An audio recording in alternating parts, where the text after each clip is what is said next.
It was a cold November evening, and Jake Reaper Lawson was riding his Harley down the deserted highway.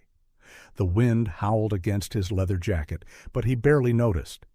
Riding was his escape from his past, from his pain, from everything. He had lived a hard life, a former ex-con who found solace in the roar of his engine and the open road.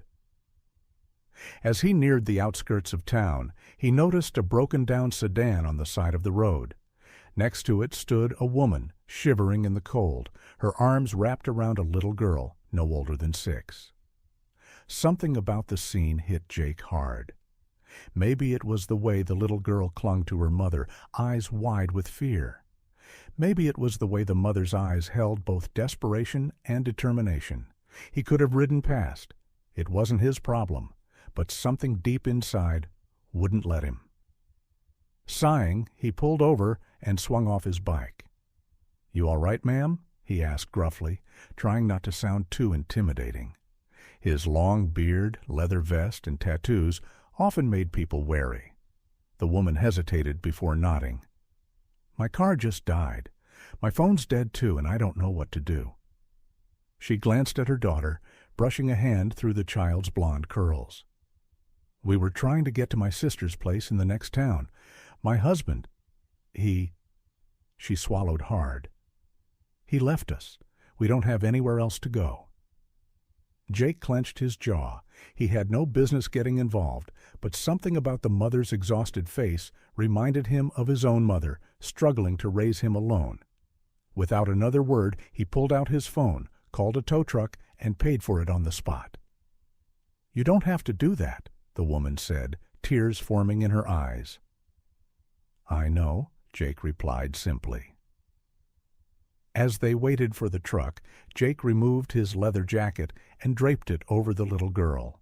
She giggled, drowning in its sighs. He even let her sit on his Harley for a moment, her laughter ringing in the night air. When the tow truck finally arrived, he gave the driver extra cash to make sure they got to their destination safely. Before the woman left, she gripped Jake's hand. "I don't know how to thank you," she said. "What's your name?" Jake hesitated. He didn't do things for gratitude, but something made him answer. "Jake, just Jake." She smiled. "I'm Emily, and this is Lily. I won't forget this, Jake." Then she was gone. Jake stood there for a long time, staring after the tow truck, wondering why helping them had left such a strange warmth in his chest. Years later, time passed, and Jake's life changed. He left behind the rougher parts of his past and opened a motorcycle repair shop in town. It was small but honest work, and for the first time, he felt like he was truly rebuilding his life. One evening, as he was closing up, the bell above the door jingled. A young woman stepped in, her eyes bright, her blonde hair pulled back in a ponytail. "Hey," she said, smiling. "Are you Jake?" He nodded, studying her curiously. There was something familiar about her. "I thought so," she said, reaching into her bag. She pulled out a worn, oversized leather jacket. His leather jacket. "I believe this belongs to you." Jake froze. The memories hit him like a freight train. The cold November night, the stranded woman and child, the little girl giggling on his bike. "Lily?" he whispered. She grinned. "You remember me?" Jake chuckled, shaking his head. "You were just a kid." "Well, I never forgot you," she said, her eyes gleaming with emotion.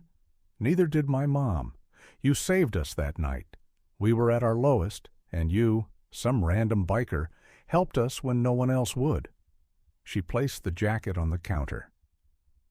"I held on to this all these years, waiting for the day I could return it. I wanted to thank you properly."